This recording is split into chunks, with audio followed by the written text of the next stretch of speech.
Are you ready to change the trajectory of your business and see massive improvements? Each week, we'll share strategies and practices to generate sustained results and long-lasting success in your organization.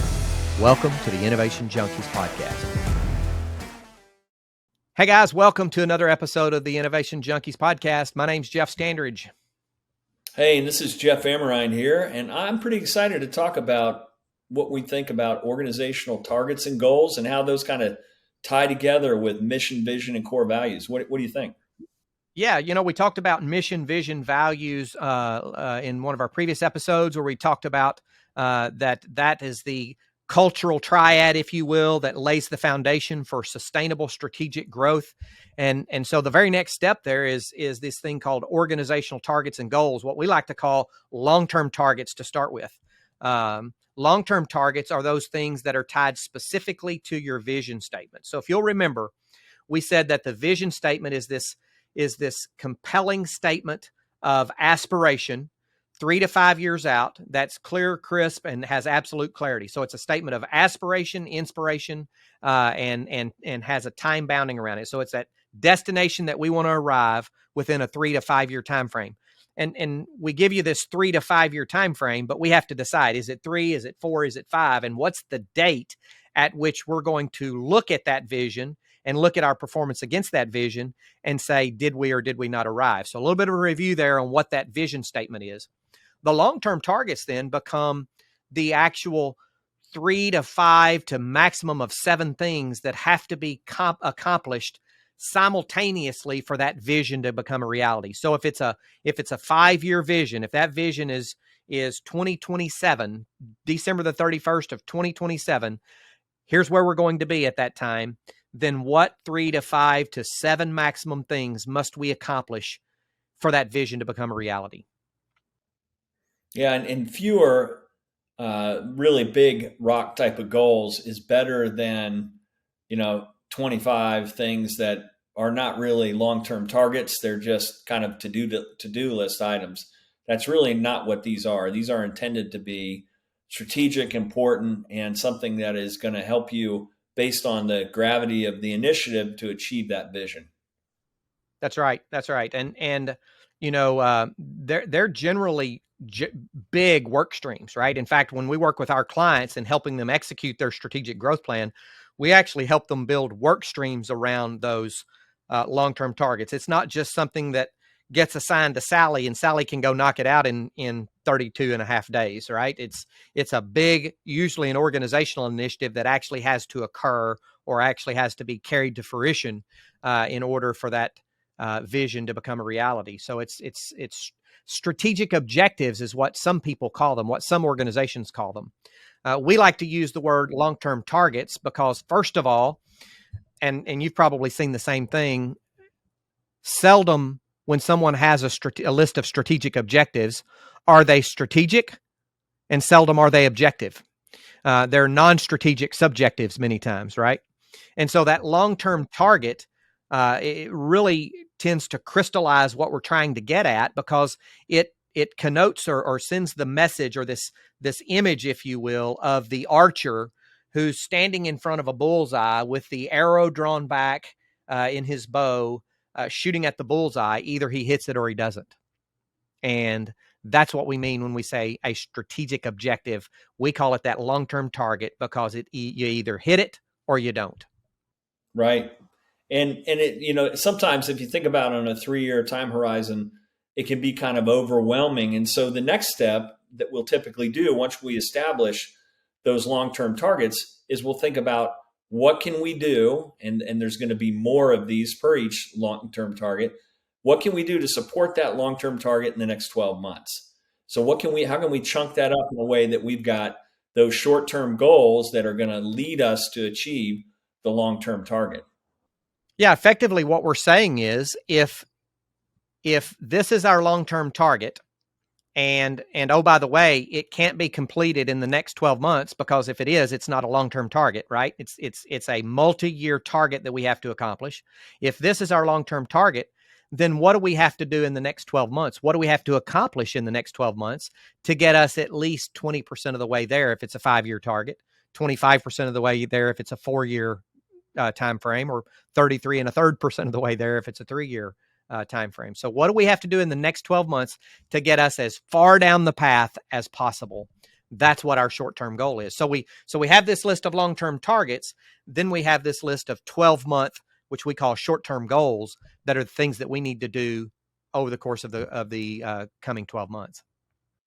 Yeah, that's exactly it. And then the other thing that's super important is you do need to have a resource that is specifically responsible, a leadership person for those short-term targets. Now, they can have a team, but it needs to be a person typically that's in charge of it that will be accountable to delivering it. So resourcing those short-term goals is really important if you want to actually make progress on them. And then the second thing is, how are we going to measure whether or not we're heading the right direction and making progress? So why don't you talk a little bit about key performance indicators? Yeah, before I do that, I want to mention another aspect, though, is that execution planning is where a lot of organizations fall down with the execution of their strategic plan. You mentioned 3-ring binders, and I know you and I use this mantra, no 3-ring binders allowed, in our strategic growth plans. But what a lot of organizations do, whether it's 3-ring binder or not, is they go to the trouble to actually complete the strategic plan or strategic growth plan. Then they stick it on a shelf or stick it in a file drawer, and they don't have a cadence for reviewing progress against it on a regular basis. Our clients are a little bit unique because we spend some time with them to actually help them craft an execution plan. What are the work streams? Who's on point for those work streams? Who's the leader of the work stream? Who are the members of that work stream? And then how are we going to measure them, or what's the cadence we're going to put in place to actually review strategic progress toward those long-term targets, toward that vision on a regular basis? Usually that comes in the form of bi-monthly check-ins, maybe a quarterly strategy review where we bring all hands on deck, everyone that's involved in the strategy execution. Might even be a regular update to the board where they have the opportunity to ask questions, but having this execution cadence wrapped around it. And then, of course, you mentioned the key performance indicators. So key performance indicators, and I like to talk about the fact that having a profit and loss statement is critical to the success of managing any business or organization, or an income statement or a statement of cash flows or a statement of income and expenses, whatever you call that statement for your particular organization. That's critical. But even at its best, it is a rear view mirror view. In fact, most organizations don't get their updated income statements for at least 2 weeks past the end of the month that just closed. Generally, it's 30 to 45 days, depending on the size of the organization. Well, not only is it a rearview mirror, it's a bad rearview mirror in those instances. It's a foggy rearview mirror that you can barely see through. Not only has 2 weeks from the preceding month already passed, but it could be 4 weeks to 6 weeks that have already passed. So it gives you very little usefulness. It has very little usefulness, if you will, in making decisions in the here and now. Key performance indicators, on the other hand, are that dashboard view. They are that fuel gauge, that tachometer. They are that oil pressure, oil temperature gauge, what have you. They are the things that allow you to assess those critical, vital few measures that fuel your economic engine and help you to stay on track between regular reporting periods. Yeah, and it's so good. And a way to think about that, sometimes it's baffling to people and they don't have a good framework. And sometimes things that came out of the 1980s are not all bad. You know, the balanced scorecard approach that Kaplan and Norton used, where they've got financial measures or KPIs, they've got internal process measures, which are really important. They'll have customer-facing measures, and they'll have talent or employee development measures. Those 4 buckets are really a pretty good framework to think about how can we come up with meaningful KPIs that are really measuring the stuff that we want to measure to show that we're making progress against our short-term targets and ultimately against our long-term objectives, and then ultimately towards achieving our vision. It can all tie together very nicely in that regard.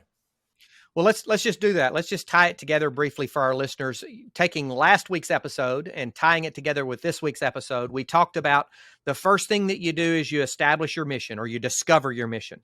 That's a clear and compelling reason why your organization exists. It's the why. Then you cast the vision for the organization, which is a specific destination at which you aspire to arrive with your organization in the next 3 to 5 years. And you pick a time frame. Not just a time frame, but you pick a date, the end of your fiscal year of this particular year. Then you identify your core values. Those are the behavioral compasses or the behavioral guardrails that govern how you're going to treat each other, how you're going to treat your key stakeholders, how you're going to treat your fellow employees, how you're going to treat your customers. So mission, vision, values, that's the triad that we talked about an episode or two ago, where we talked about it's the basis for building strategic attainment within the organization. Then you come back to that vision statement and you say, what 3 to 5 to 7 things must we accomplish simultaneously in the same time frame in order for that vision to become a reality? And those we call your long-term targets, sometimes called strategic objectives in many organizations. We call them long-term targets. Think archer with a bow and arrow. Then we ask ourselves the question, for each long-term target, what must we accomplish in the next 12 months to get us at least a portion of the way there? And that portion being whatever portion of the vision time frame that we're looking at. If it's a 5-year vision, then we got to get 20% of the way there at least within the next 12 months.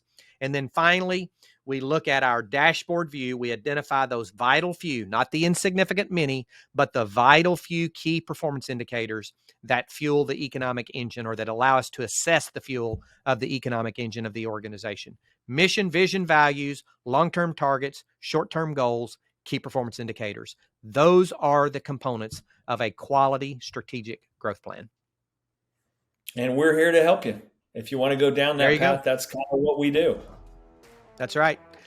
This has been another episode of the Innovation Junkies podcast. Thank you for joining. See you next time.